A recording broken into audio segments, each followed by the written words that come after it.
Things have changed drastically in the last 10 years. You know, this morning I was reading about IBM's new Watson computer, and it can actually beat almost any human being in a game of Jeopardy. Although, if I had a set of shears and I could get to that internet connection, I might still have a chance.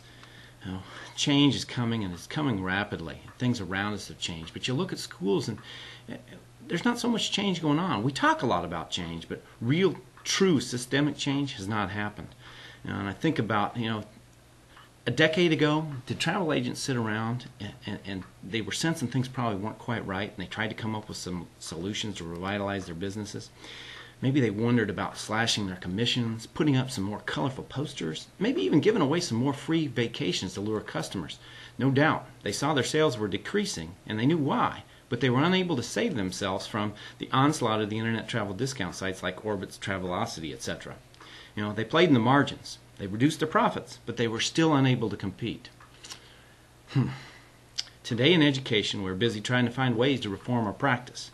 We talk about changing standards, we're changing assessments, we're getting rid of tenure, we're adopting new standards that are going to be keeping us up with the Chinese. And, those are important things, but I can't help but feel we're playing in the margins as well.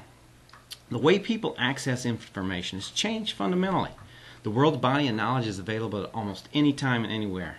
Today's students come to school today with a tool in their pocket that will answer almost any recall-based test question.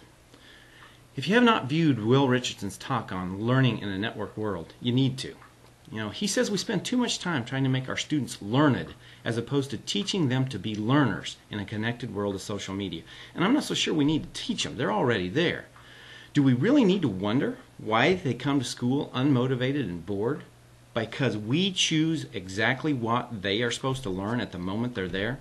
They have access to what they want, when they want to learn it, except for at school.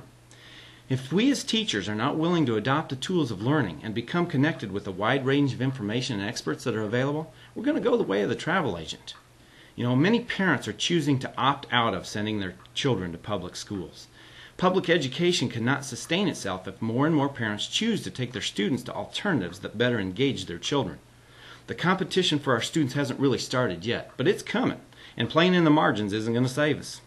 Do we really want to live in a nation where the only students that are in public schools are the ones that have no better option?